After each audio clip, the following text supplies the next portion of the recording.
Guys welcome back to my channel. সবাইকে জানাই good morning. আর আজকে হলো সানডে, তো happy Sunday all of you. আমি চাটা খেয়ে নিয়েছি, এখন আমি ঘরের সমস্ত বাসি কাজগুলো করে নেবো। দেখতেই পাচ্ছ গাইজ, পেছনে বিছানাটা অগোছালো হয়ে রয়েছে, ওটাকে এখন আমি গুছিয়ে নেব। তো এরপর আমি চলে এসেছিলাম চা খেয়ে বাসি বিছানা তুলতে। প্রথমে মশারি তুলে নিলাম, তারপরে আর আজকে বাবা মা দুজনে একসাথে বাজারে গেছিলো। তো দেখো, বাজার থেকে আসার সময় এখানে নিয়ে এসছে চিকেন, চিংড়ি মাছ, আর যেহেতু গরমকাল তাই জন্য নিয়ে এসছে। গাইস, আজ হলো সানডে, একটু বাজার না গেলে হয়। তো দেখো, আমি পুরো রেডি হয়ে গেছি, এবার আমি যাব বাজার।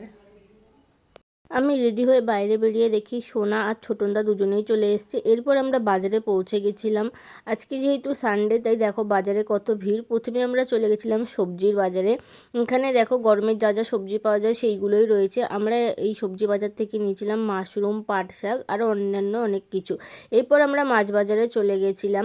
এই যে দেখতে পাচ্ছ বড় বড় গলদা চিংড়িগুলো, সেগুলোই নেওয়া হয়েছিল। এরপর বাড়িতে এসে আজকে সকালে জলখাবারে খেয়েছিলাম পঞ্চাননের কচুরি, সাথে ছিল তরকারি আর একটা জিলিপি। সানডের দিনে এরকম জলখাবার হলে কিন্তু গাইস জমে যায়। তারপর মায়ের কাছে গিয়ে রান্নাঘরে দেখি মা এখানে গাটি কচু আর চিংড়ি মাছের তরকারির জন্য মশলা কষাচ্ছে। মশলা কষানো হয়ে গেলে এরপর গাটি কচু আর চিংড়ি মাছ দিয়ে সুন্দর করে কষিয়ে নিল। কষানো হয়ে গেলে আমি বেরিয়ে এসেছিলাম রান্নাঘরে। তারপরে আবার গিয়ে দেখি বাবা এখানে বানাচ্ছে সানডে স্পেশাল চিকেন কষা। চিকেনটা কষিয়ে নিয়ে গাইজ এরপর জল দেবে, একটু ঝোল হবে চিকেনের। আমি গাইজ এখানে কষা খেয়ে তারপরেই চান করতে গেছি। দেখো, আমি চিকেন কষা নিয়ে বসে পড়েছি। এই চিকেন কষা খেয়ে এখন আমি যাবো চান করতে। খেয়ে দেখি কেমন হয়েছে। চিকেন কষাটা হেভি লাগছে খেতে, খুব সুন্দর সেদ্ধ হয়েছে গাইজ। তোমরা কে কে চিকেন কষা খেতে ভালোবাসো আমার মতন কমেন্ট করে জানিও।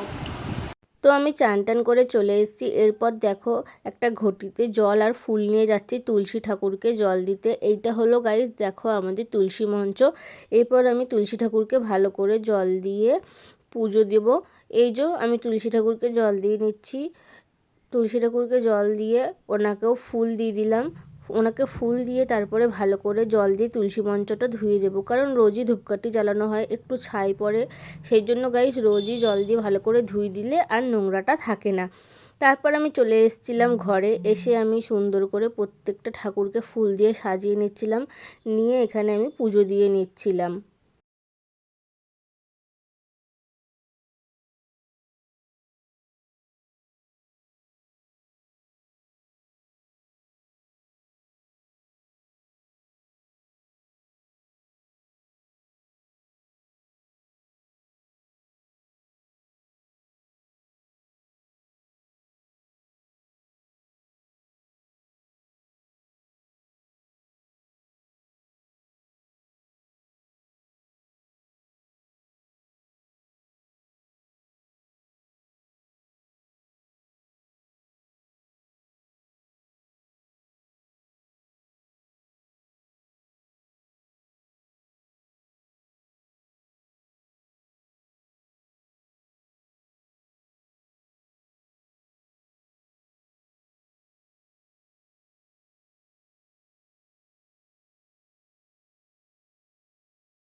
তো দেখো গাইজ, এখানে আমার পুজো করা পুরো কমপ্লিট হয়ে গেছে। তারপর দুপুরের খাবারে আজকে ছিল ভাত, ঝিঙে দিয়ে ডাল, এদিকে ছিল শাক ভাজা, আর সাথে ছিল গন্ধরাজ লেবু। এখানে রয়েছে গাঠি কচু আর চিংড়ি দিয়ে তরকারি, আর রয়েছে এখানে আজকে দুপুরের চিকেন কষা। বাড়ি যাওয়ার জন্য বেরিয়ে পড়েছি, রেডি হয়ে নিজেও যাচ্ছি এখন। তো দেখো গাইজ, আমি চলে এসেছি জেঠিমার বাড়িতে, চলো ভেতরে যাওয়া যাক। আমি দিদি বাড়িতে চলে এসেছি। এই যে এখানে বড় মা দাঁড়িয়ে রয়েছে। এই যে এখানে আমার বদ্দির ছেলে তাতান বিচ্ছু শয়তানি করছে। এই যে হাতে একটা বন্দুক নিয়ে ঘুরছে দেখো। তো তারপরে দিদি বাড়ি থেকে ঘুরে টুরে আমি একটু চলে গেছিলাম স্ট্যান্ডে। আজকে সানডে বলে কথা গাইজ, একটু ঘুরতে না বেরোলে হয়, তো চলে গেছিলাম স্ট্যান্ডে। তো এই দেখো জলশ্রী, এটা হলো একটা রেস্টুরেন্ট। ও এরপর চলে গেছিলাম ঠাকুরের জন্য ফুল আনতে। ঘুরে টুরে চলে এসেছি, এসে চেঞ্জ করে নিয়েছি। চলো এবার মা কি করছে দেখি। ও আজকে রাত্রিরে আমাদের পরোটা হবে, তার জন্য মা এখানে ময়দা মেখে নিচ্ছে। এখানে দেখো মা ময়দা মেখে লেচিগুলো কেটে নিয়েছে, এবার বেলে নিয়ে পরোটাগুলো ভাজা হবে। দেখো গাইস, মা এখানে পরোটাগুলো বেলে নিচ্ছে। আমরা এরকম করে সব পরোটাগুলো বেলে ভেজে নেব। গাইস এখানে পরোটাগুলো ভাজতে দিয়ে দিয়েছে, মায়ের পরোটা বেলা হয়ে গেছে, এখানে এই যে ভাজা চলছে। এরকম করে আমরা প্রত্যেকটা পরোটা ভেজে নেব।